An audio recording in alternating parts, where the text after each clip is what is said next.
मित्रों, आज हम भौतिक विज्ञान की क्लास स्टार्ट कर रहे हैं। इसकी शुरुआत हो रही है क्योंकि कोरोना लॉकडाउन की वजह से आपको विदित ही है कि स्कूल बंद हैं। तो हम अपने कोर्स को और बच्चों की समझ को बढ़ाने के लिए हमने ये ऑनलाइन क्लास स्टार्ट की है। तो इंटरमीडिएट की क्लास का जो प्रथम यूनिट है स्थिर वैद्युतिकी इलेक्ट्रोस्टैटिक्स, जिससे कि बोर्ड के एग्ज़ाम में 8 नंबर का आता है, उसको हम स्टार्ट कर रहे हैं। तो शुरू करते हैं स्थिर वैद्युतिकी। अब स्थिर वैद्युतिकी, स्थिर और वैद्युतिकी 2 शब्दों से मिलकर बना है। स्थिर आप लोग जानते हैं, स्थिर का मतलब होता है कांस्टेंट, कि अगर कोई वस्तु गति में नहीं कर रही है, कि वह मूव नहीं कर रही है, तो वह स्थिर है। और वैद्युतिकी, उसका विद्युत से मतलब है, उसका आवेशन से मतलब है। मतलब आवेश अगर है तो उससे क्या क्या चीज़ें उत्पन्न हो सकती हैं। जब आवेश स्थिर है वह क्या क्या चीज़ें उत्पन्न कर सकता है। जैसे वह विद्युत क्षेत्र उत्पन्न कर सकता है, जैसे वह विद्युत विभवांतर उत्पन्न कर सकता है, विद्युत स्थिर ऊर्जा उत्पन्न कर सकता है, वह कंडक्टेंस उत्पन्न कर सकता है, वह कैपेसिटेंस उत्पन्न कर सकता है। तो ये चीज़ें हम इस चैप्टर में पढ़ेंगे। तो स्थिर वैद्युतिकी को हम पढ़ते हैं। तो सबसे पहले बात आती है स्थिर वैद्युतिकी में आवेश की। किसकी बात आती है? आवेश की। अब यह आवेश क्या है?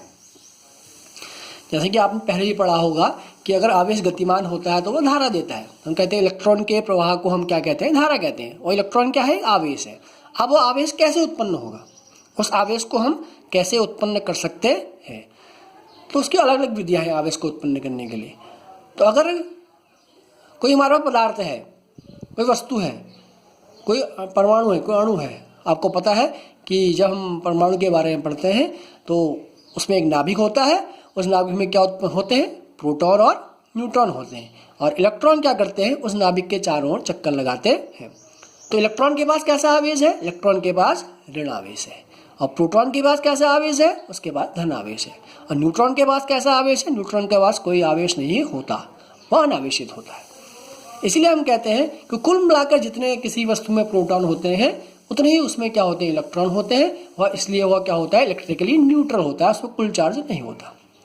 लेकिन अगर किसी विधि से हमें पता है हम इलेक्ट्रॉन को बाहर निकाल सकते हैं, प्रोटॉन को हम नाभिक से सीधे बाहर नहीं निकाल सकते, उसके लिए एक जटिल प्रोसेस होती है, लेकिन इलेक्ट्रॉन को हम निकाल सकते हैं।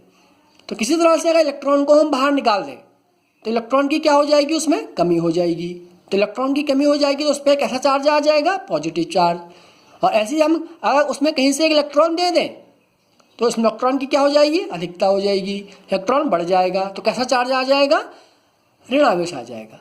तो डिफिशिएंसी ऑफ इलेक्ट्रॉन और एक्सेस ऑफ इलेक्ट्रॉन, इलेक्ट्रॉन की अधिकता, अगर इलेक्ट्रॉन की क्या हो जाए, किसी वस्तु में अधिकता हो जाए तो उसमें कैसा आवेश आता है? ऋण आवेश। और इलेक्ट्रॉन की क्या हो जाए, उसमें कमी हो जाए, इलेक्ट्रॉन निकाल लें तो कैसा आवेश आता है? धन आवेश। तो इलेक्ट्रॉन की अधिकता कर देना, इलेक्ट्रॉन की कमी कर देना ही यह क्या कहलाता है? आवेश कहलाता है। इसे हम क्या कहते हैं? आवेश कहते हैं। अब यह आवेश क्या क्या उत्पन्न कर सकता है? हमने कहा ये आवेश है Q। अगर इसका वेग 0 है, एक चीज ये हो सकती है, यह आवेश है Q, वह कांस्टेंट वेग से गति कर रहा है। और ये आवेश है Q, इसमें एक्सीलरेशन है। V क्या है? इसका वेरिएबल है, इसमें एक्सीलरेशन होगा। तो ये क्या क्या उत्पन्न कर सकता है? अगर वह स्थिर है तो वह कौन सा क्षेत्र उत्पन्न करेगा? यह विद्युत क्षेत्र उत्पन्न करेगा, E उत्पन्न करेगा। अगर वह कांस्टेंट वेग से गतिमान है तो E और B दोनों उत्पन्न करेगा। E का मतलब है विद्युत क्षेत्र, इलेक्ट्रिक फील्ड, और B का मतलब है मैग्नेटिक फील्ड। और अगर वेरिएबल वेग से गतिमान तो E भी होगा, B भी होगा, और इलेक्ट्रो मैग्नेटिक रेडिएशन वह उत्पन्न करेगा। मतलब क्या करेगा? वह ऊष्मीय विकिरण को भी उत्पन्न करेगा। इसका मतलब क्या हुआ? हम क्या समझ में आया कि अगर आवेश स्थिर है तो वह विद्युत क्षेत्र उत्पन्न करेगा। आवेश एक नियत वेग से गतिमान है तो वह विद्युत और चुंबकीय क्षेत्र दोनों उत्पन्न करेगा।